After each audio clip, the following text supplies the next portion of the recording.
রাত তখন সকাল 8:30 বাজে। লন্ডন থেকে দীর্ঘ যাত্রার ক্লান্তি আমার শরীরে জড়িয়েছিল, কিন্তু মনে বাড়ির সবাইকে চমকে দেওয়ার আনন্দ যেন লাফিয়ে উঠছিল। আমি দরজাটা খুব সাবধানে আস্তে করে খুললাম, আর সেই সামান্য ফাঁক দিয়ে ডাইনিং হলের দৃশ্য আমার চোখে পড়ল। বাড়ির সবাই ডাইনিং টেবিলে একসঙ্গে বসে খাওয়ার আনন্দ নিচ্ছিল এবং খুব হাসাহাসি ও ঠাট্টা করছিল। কিন্তু আমার নজর সেখানে থামল না। আমার দৃষ্টি সেই কোণায় গিয়ে আটকে গেল যেখানে জুতোর র্যাকের কাছে মাটিতে একটি নোংরা প্লেট রাখা ছিল, এবং আমার স্ত্রী সন্ধ্যা সেখানেই সংকুচিত হয়ে বসে গ্রাস তুলছিল। আমি স্বপ্নেও ভাবিনি যে প্রতি মাসে স্ত্রীর জন্য আলাদা করে ৩০ থেকে ৪০ হাজার টাকা খরচ পাঠানো সত্ত্বেও তার সাথে এমন আচরণ করা হচ্ছে। আমি তখনও এই দৃশ্য দেখে স্তব্ধ হয়ে বাইরে দাঁড়িয়েই ছিলাম। হঠাৎ আমার মা নিজের চেয়ার থেকে উঠে দ্রুত আমার স্ত্রী সন্ধ্যার দিকে এগিয়ে গেলেন।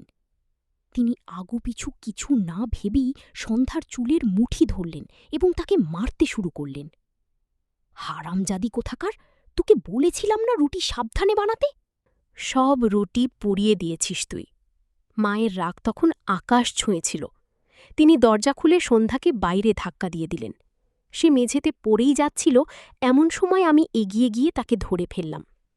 আমার স্পর্শ পেতেই সন্ধ্যা ভয়ে কেঁপে উঠল, কিন্তু যেই সে এবং সামনে বসে থাকা বাড়ির বাকিরা আমাকে দেখল, সবাই যেন পাথর হয়ে গেল।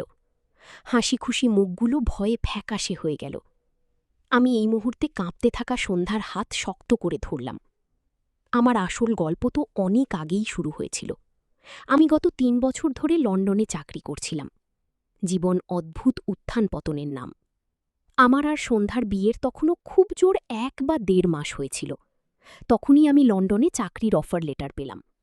এটা আমার কাছে কোনো স্বপ্নের চেয়ে কম ছিল না, কিন্তু সেই স্বপ্নের প্রাসাদের পিছনে ছিল এক দীর্ঘ কাহিনী। সন্ধ্যা আমার বাবার এক পুরনো বন্ধুর মেয়ে ছিল এবং খুব সুন্দরী ছিল। আমার মায়ের সন্ধ্যাকে একদমই পছন্দ ছিল না।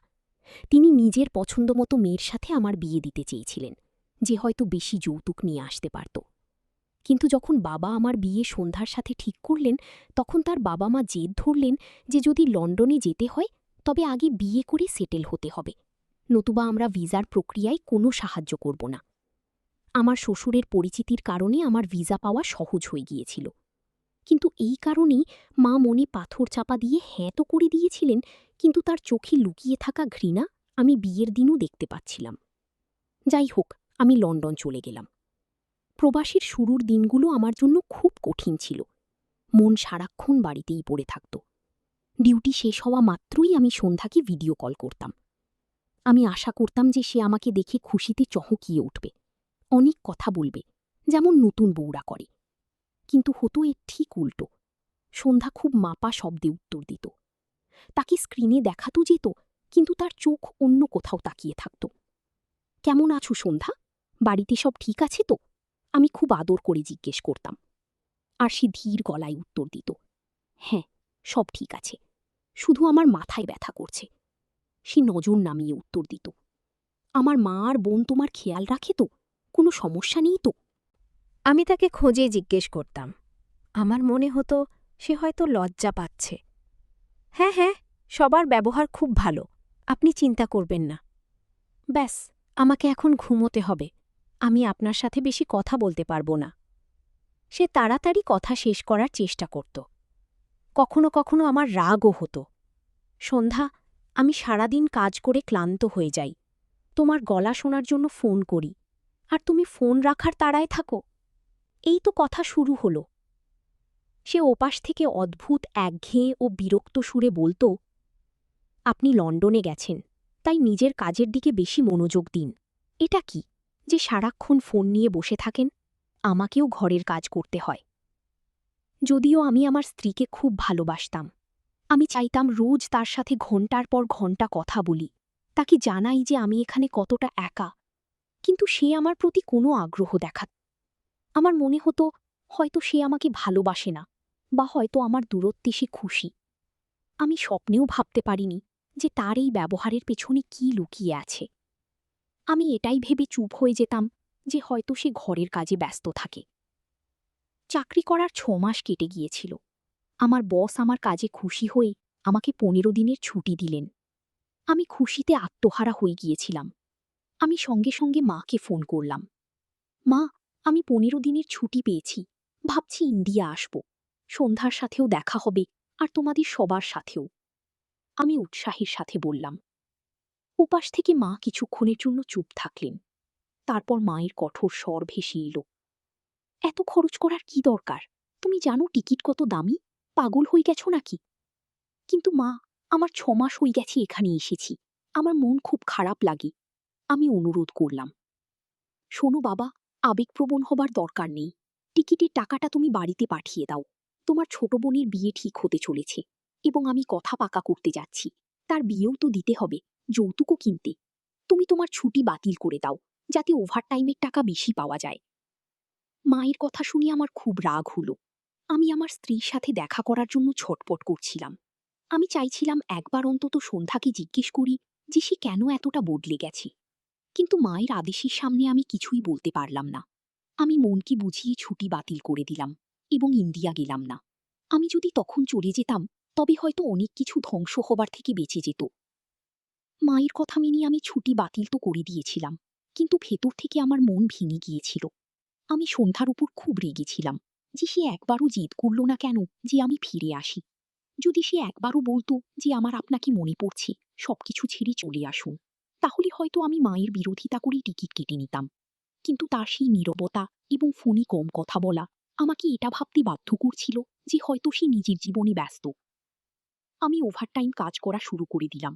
মেশিনের মতো কাজ করতাম, বাড়ি আসতাম আর ঘুমিয়ে পড়তাম। বোনের বিয়ে ঠিক হয়ে গিয়েছিল, এবং আমি এখানে ডলারে রোজগার করি সেখানে টাকা পাঠাচ্ছিলাম, যাতে বোনের বিয়ে ধুমধাম করে হতে পারে। এক সন্ধ্যায় কাজ থেকে ফেরার সময় আমার মন খুব ঘাবড়াচ্ছিল। বাড়ি যেতে ইচ্ছে করছিল না। তাই আমি কাছেরই একটা পার্কে চলে গেলাম। সেখানে আমার নজর একটি বেঞ্চে বসে থাকা এক ব্যক্তির উপর পড়ল। প্রথম দেখায় আমার মনে হলো তিনি ৮০ বছরের কোনো বৃদ্ধ, কারণ তার কোমর ঝুঁকে ছিল, মুখে বলিরেখা এবং মাথার সব চুল সাদা হয়ে গিয়েছিল। কিন্তু যখন আমি তাকে ভালো করে দেখতে দেখতে তার পাশ দিয়ে গেলাম, তখন আন্দাজ করলাম যে তার বয়স ৫০ বা ৫৫ বছরই বেশি হবে না। কোনো এক দুঃখ যেন সময়ের আগেই তার যৌবন গ্রাস করে নিয়েছে। তার চোখে এক অদ্ভুত শূন্যতা ছিল, এমন শূন্যতা যা কেবল আপনজনদের দেওয়া দুঃখ থেকেই সৃষ্টি হয়। আমি হঠাৎ তার কাছে গিয়ে বসলাম এবং তাকে নমস্কার জানালাম। তিনি চমকে আমার দিকে তাকালেন এবং খুব ধীর গলায় উত্তর দিলেন, আপনি ইন্ডিয়ান, তাই না? আমি জিজ্ঞেস করলাম। হ্যাঁ, দুর্ভাগ্যবশত। তার উত্তর আমাকে অবাক করে দিল। দুর্ভাগ্যবশত কেন আঙ্কেল? আমি অবাক হয়ে জিজ্ঞেস করলাম। তিনি তিক্ত হাসি হাসলেন। কারণ ইন্ডিয়াতে আমার আপনজনরা থাকে, যাদের খুশির জন্য আমি আমার জীবনে এই প্রবাসে কাটিয়ে দিলাম। আমাদের কথার সিলসিলা শুরু হলো। ভদ্রলোক খুব বিষণ্ণ ছিলেন। জানতে পারলাম তিনি রোজ বিকেলে এখানে এসে বসেন, কারণ বাড়ির ৪ দেওয়াল তাকে খেতে আসে। কথা বলতে বলতে আমাদের মধ্যে বন্ধুত্বের সম্পর্ক গড়ে উঠল। তাকে আমার নিজের মতোই মনে হল, একা এবং আপনজনদের থেকে দূরে। একদিন আমি সাহস করে জিজ্ঞেস করলাম, আঙ্কেল, আপনার বয়স তো বেশি মনে হচ্ছে না, তাহলে এই অবস্থা কেন? আপনি ভেতর থেকে এতটা ভেঙে পড়েছেন কেন? তিনি গভীর দীর্ঘশ্বাস নিলেন এবং আমার চোখের দিকে তাকিয়ে বললেন, বাবা, তুমি এখন যুবক, নতুন নতুন এসেছ এই দেশে। প্রবাস হল সেই ওই পোকা যা বাইরে থেকে তো মানুষকে চকচকে রাখে, কিন্তু ভেতর থেকে ফোঁকলা করে দেয়। তারপর তিনি আমাকে তার জীবনের গল্প শোনানো শুরু করলেন, আর সেই গল্প শুনতে শুনতে আমার মনে হচ্ছিল যেন কেউ আমার কানে গলানো সীসা ঢেলে দিচ্ছে। আমি যখন এখানে এসেছিলাম তখন একদম তোমার মতো যুবক আর সুন্দর ছিলাম। নতুন বিয়ে হয়েছিল, সুন্দরী স্ত্রী ছিল, চোখে হাজারো স্বপ্ন ছিল, কিন্তু আমার কাঁধে ৪ বোনের বিয়ের দায়িত্ব ছিল। আমার বাবার ছায়া মাথার ওপর থেকে সরে গিয়েছিল, আর আমিই ছিলাম একমাত্র উপার্জনকারী। তিনি থামলেন, জলের বোতল থেকে এক ঢোক জল খেলেন এবং আবার বললেন, আমি এখানে ট্যাক্সি চালানো শুরু করলাম। দিন রাত এক করে দিলাম। আমি ঘুমাতাম কম আর কাজ বেশি করতাম। প্রতি মাসে আমার রোজগারের এক একটা পয়সা মাকে পাঠিয়ে দিতাম। আমার শুধু একটাই নেশা ছিল যে আমার বোনদের বিয়ে যেন ইজ্জতের সাথে হয়, তাদের যেন কোনো জিনিসের অভাব না হয়। ওদিকে আমার স্ত্রী সন্তান সম্ভবা হল, কিন্তু আমি বাড়ি যেতে পারলাম না, কারণ খরচ অনেক বেশি ছিল। মা বলতো, এখন এসো না, টাকা জমাও, বোনদের প্রতি দায়িত্ব পালন করতে হবে। আমি শ্বাস বন্ধ করে তার কথা শুনছিলাম, কারণ এসব কিছুই আমার নিজের গল্পের মতো লাগছিল। তারপর কি হলো আঙ্কেল? আমি অধৈর্য হয়ে জিজ্ঞেস করলাম। তখন তার গলা ধরে এলো।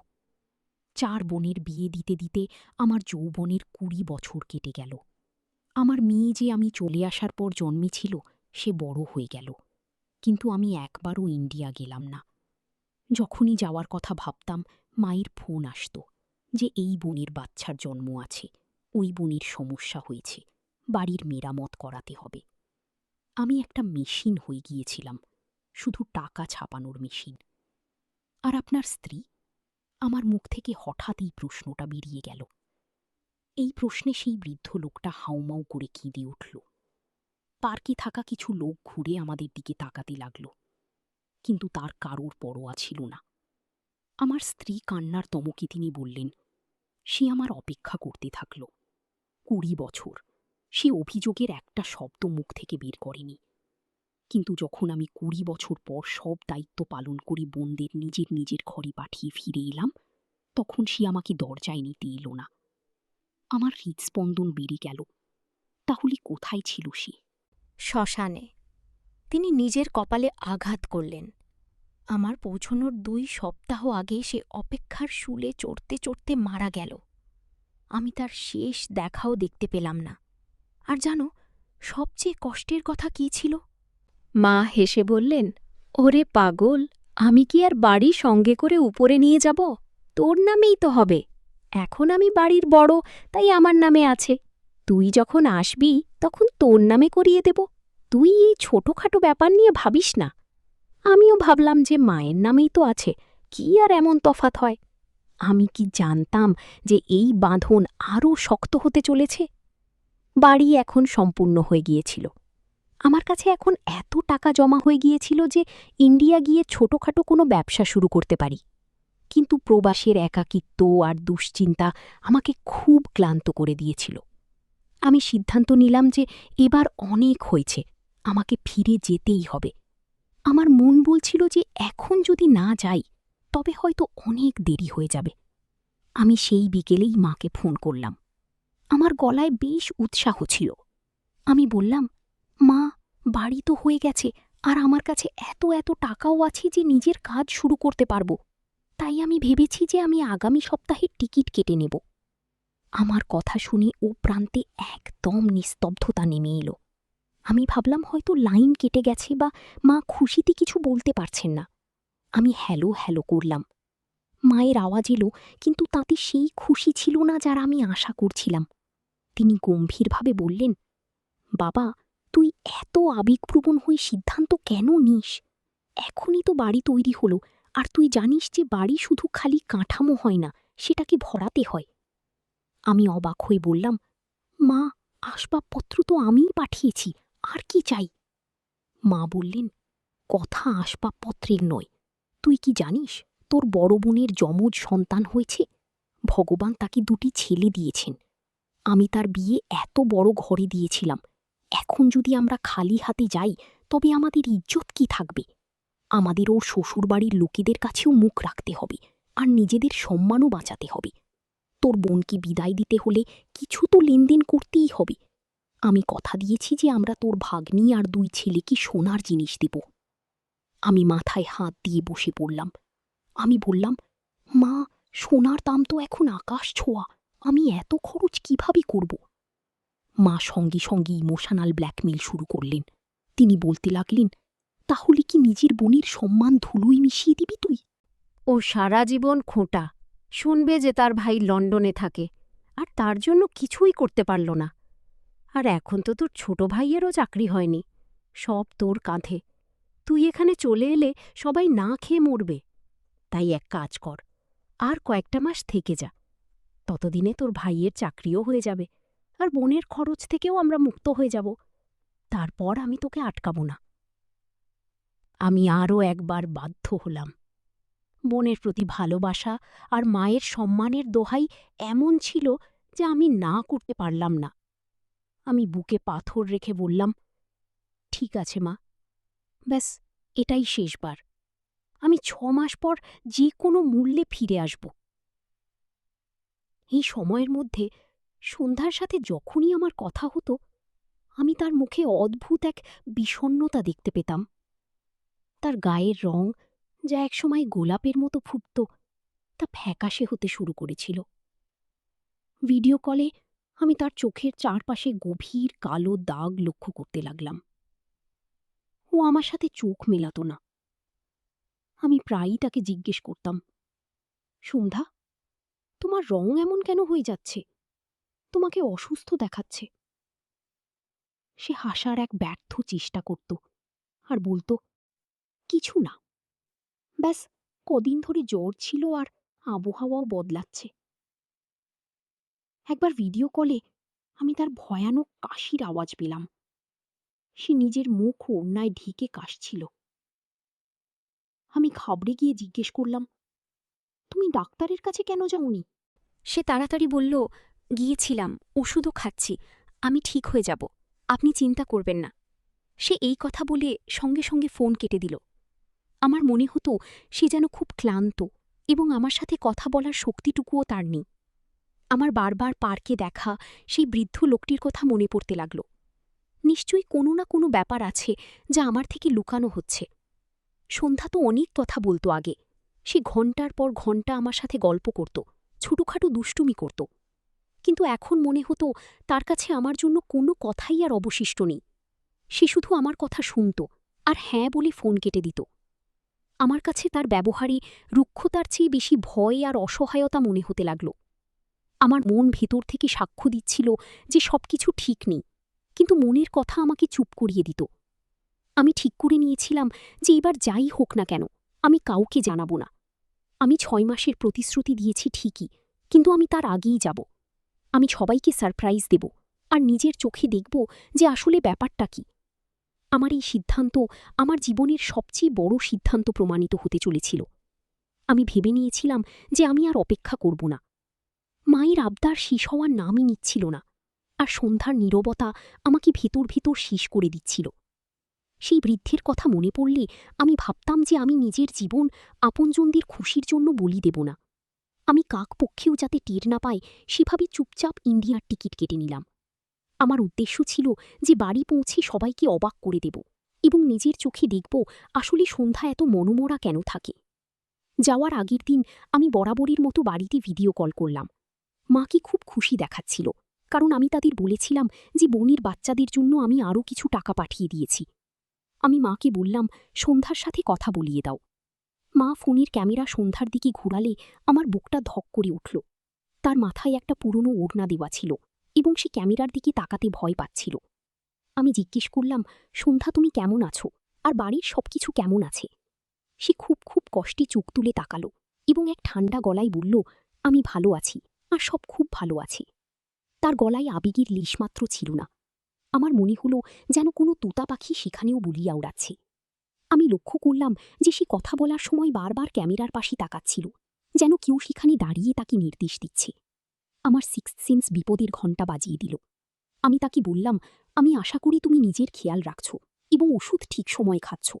সে শুধু মাথা নেড়ে সম্মতি জানালো, আর কিছু বলল না। তার চোখে যে শূন্যতা ছিল তা আমাকে লন্ডনে বসেও অস্থির করে তুলছিল। আমি ফোন রাখার পর আমার মন এক অজানা ভয়ে ভরে গেল। আমার মনে হলো টিকিট কেটে আমি খুব ভালো সিদ্ধান্ত নিয়েছি। পরবর্তী 24 ঘণ্টা আমার জন্য কোনো কিয়ামতের চেয়ে কম ছিল না। প্লেনের সফর আমার কাছে এর আগে কখনো এত দীর্ঘ মনে হয়নি। প্রতি মুহূর্তের সাথে আমার অস্থিরতা বেড়ে চলেছিল। আমার মাথায় হাজারো চিন্তা ঘুরপাক খাচ্ছিল। কখনো ভাবতাম হয়তো আমিই বেশি ভাবছি, আবার কখনো সন্ধ্যার ফ্যাকাশে মুখ আমার চোখের সামনে ভেসে উঠত। কোনো ক্রমে সফর শেষ হলো আর আমি লখনৌ এয়ারপোর্টে নামলাম। আমি এয়ারপোর্ট থেকে ট্যাক্সি নিলাম আর নিজের বাড়ির ঠিকানা দিলাম।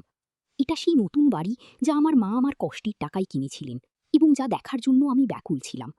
রাস্তায় ট্রাফিকের আওয়াজ আর ভিড়ও আমার ভালো লাগছিল, কারণ আমি ৩-৪ বছর পর নিজের দেশে আর নিজের লোকেদের কাছে যাচ্ছিলাম। কিন্তু মনের কোনো এক কোণে ভয় তখনও বসেছিল। রাত তখন প্রায় 8:30 বাজছে, যখন ট্যাক্সি ড্রাইভার গাড়িটা একটা সুন্দর দোতলা বাড়ির সামনে থামালো। আমি ভাড়া মিটিয়ে আমার ব্যাগ কাঁধে ঝুলিয়ে নিচে নামলাম।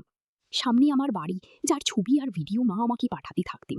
সত্যিই বাড়িটা খুব সুন্দর ছিল, যার দেওয়ালে আমার রক্ত ঘাম লেগেছিল। আমি গেটের দিকে এগোলাম। ভিতর থেকে আলো আসছিল আর হাসি ঠাট্টার আওয়াজও শোনা যাচ্ছিল। আমার হাত কলিং বেলের সুইচের দিকে এগোচ্ছিল। ঠিক তখনই ভিতর থেকে আসা একটা চিৎকার আমার হাত থামিয়ে দিল। এটা আমার মায়ের গলা ছিল, কিন্তু তাতে সেই মমতা ছিল না যা ফোনে শোনা যেত। এই আওয়াজ রাগ আর আক্রোশে ভরা ছিল। আওয়াজ এলো, কমবক্ত কোথাকার, তোর হাত কি ভেঙে গেছে নাকি? আমার ভাই এগিয়ে এসে আমাকে জড়িয়ে ধরার চেষ্টা করল, কিন্তু আমি হাত দিয়ে ইশারা করে তাকে থামিয়ে দিলাম। আমি তাদের সবার চোখে ভালোবাসার বদলে ভয় দেখতে পাচ্ছিলাম, পাছে তাদের আয়েশি জীবনের গুমর ফাঁস না হয়ে যায়। সন্ধ্যা আমার পাশে দাঁড়িয়ে কাঁপছিল। আমি অনুভব করতে পারছিলাম সে কতটা ভয় পেয়েছে। সে ধীরে ধীরে আমার হাত চাপল, যেন আমাকে চুপ থাকার জন্য অনুরোধ করছে। আমি আবার মাকে জিজ্ঞেস করলাম, আমার স্ত্রীর কি মায়ের চোখে এইটুকুই সম্মান যে সে জুতোর কাছে বসে খাবে? মা অত্যন্ত নিচু মনের পরিচয় দিয়ে বললেন, ও তো এরই যোগ্য। ও একটা কাজচোর আর সারাদিন মুখ ভার করে ঘুরে বেড়ায়। তুই এইসবে এলি, তুই জানিস না ও আমার জীবন অতিষ্ঠ করে রেখেছে। মায়ের গলার তিক্ততা বুঝিয়ে দিচ্ছিল যে এটা শুধু একটা পোড়া রুটির ব্যাপার নয়, এর পেছনে ঘৃণার এক দীর্ঘ ইতিহাস আছে। আমি মায়ের চোখের দিকে তাকাতেই তিনি নজর সরিয়ে নিলেন। আমার রাগ নিয়ন্ত্রণের বাইরে চলে যাচ্ছিল। আমি সন্ধ্যার হাত ছেড়ে ডাইনিং টেবিলের কাছে গিয়ে দাঁড়ালাম। আমি টেবিলের ওপর জোরে একটা থাপ্পড় মারলাম, যার ফলে জলের গ্লাস নিচে পড়ে ভেঙে গেল, আর সবাই চমকে উঠল। আমি গর্জন করে বললাম, আমার হিসেব চাই মা। আমি গত 4 বছর ধরে প্রতি মাসে ঘরের খরচের বাইরে 30 থেকে 40,000 টাকা আলাদা করে শুধু সন্ধ্যার জন্য পাঠাতাম। এই টাকাগুলো ওর ব্যক্তিগত খরচের জন্য ছিল। আপনারা কি সেই টাকা ওকে কখনো দিয়েছেন? বলুন আমাকে। ঘোরের মধ্যে যেন মৃত্যুর নীরবতা নেমে এলো। আমার বোনেরা একে অপরের মুখের দিকে তাকাতে লাগল, আর ভাই মাথা নিচু করে নিল। মায়ের কাছে হয়তো এই প্রশ্নের কোনো উত্তর ছিল না। আমি আবার উঁচু গলায় জিজ্ঞেস করলাম, আমার জবাব চাই। সন্ধ্যা কি তার ভাগের টাকা পেয়েছে নাকি পায়নি? মা নিজেকে সামলে নিয়ে সেই পুরনো ইমোশনাল নাটক শুরু করে দিলেন। তিনি বললেন, তুই আমার কাছে হিসেব চাইছিস? আমি তোকে খাইয়ে পড়িয়ে বড় করলাম, আর আজ তুই কালকের আসা একটা মেয়ের জন্য আমাকে চোর অপবাদ দিচ্ছিস? আমি বললাম, কথা চুরির নয়, কথা আমানতের। আমি ওই টাকাগুলো এই জন্য পাঠিয়েছিলাম যাতে আমার স্ত্রীকে কারো কাছে হাত পাততে না হয়।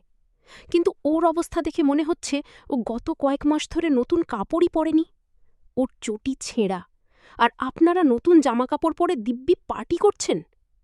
মা বিরক্তির সুরে বললেন, আরে সংসারের খরচ, বিদ্যুতের বিল, তোর বোনেদের, আত্মীয় স্বজনদের খাতির যত্ন, এসব কি হাওয়ায় হয়? বাজার তোর দেখছিস না কত? আমি ওর নামে টাকাগুলো সংসারের উন্নতির কাজেই লাগিয়েছি। ওর টাকা দিয়ে কি করবে? আর ওকে খেতে তো দিচ্ছি নাকি? মাথার ওপর ছাদও তো আছে। এ কথা শুনে আমার রক্ত টকবক করে ফুটতে শুরু করল। আমি রাগে বললাম, তাহলে ও কি আপনাদের বাড়ির মাগনা কাজের লোক ছিল, যার কাজ শুধু আপনাদের সেবা করা আর বিনিময়ে গালাগাল আর ধাক্কা খাওয়া?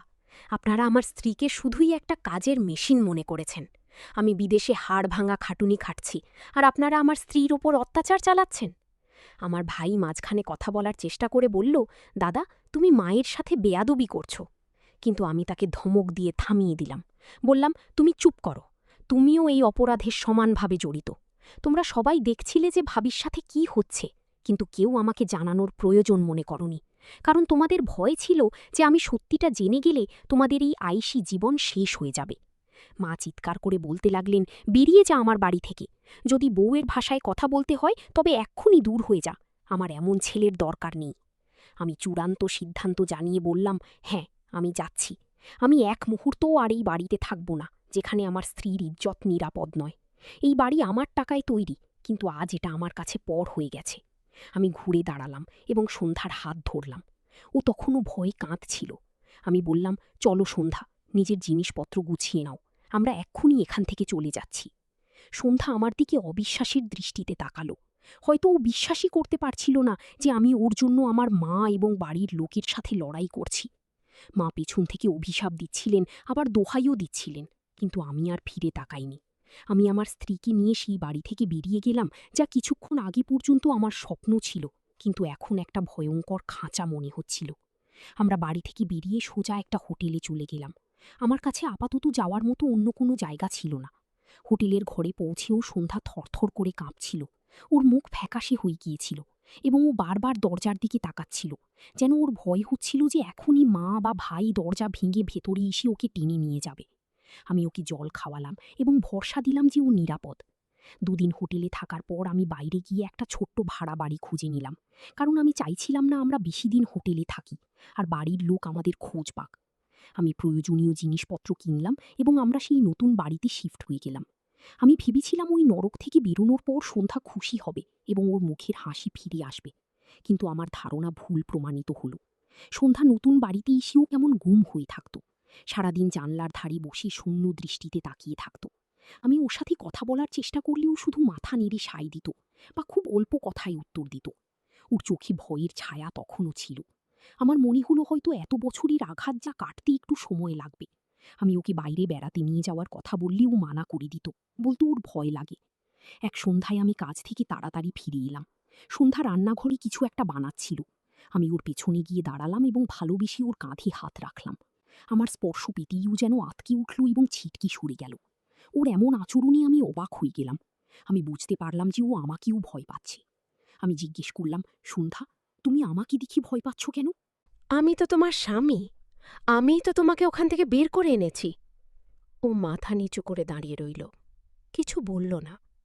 আমি এগিয়ে গিয়ে ওর হাত ধরলাম, যাতে ওকে বিশ্বাস জোগাতে পারি যে আমি ওর সাথেই আছি। যেই আমি ওর কবজি ধরলাম, ওর মুখ দিয়ে একটা যন্ত্রণার গোঙানি বেরিয়ে এলো আর ও হাতটা টেনে নেওয়ার চেষ্টা করল। আমি ভাবলাম হয়তো ওর ব্যথা লেগেছে। আমি জোর করে ওর জামার হাতাটা উপরে তুললাম। আমার চোখের সামনে যে দৃশ্য ভেসে উঠল তাতে আমার পায়ের তলা থেকে মাটি সরে গেল। ওর ফর্সা হাতে জায়গায় জায়গায় পোড়া দাগ, কিছু পুরনো যা শুকিয়ে গেছে, আর কিছু একদম টাটকা, যেন কেউ গরম কিছু দিয়ে ছ্যাঁকা দিয়েছে। আমার মাথা ঘুরে গেল। আমি রাগে আর দুঃখে বললাম, এগুলো কি? একদমই না। যখনই আপনার ফোন আসার সময় হতো, মা সামনে চেয়ার পেতে বসে থাকতেন।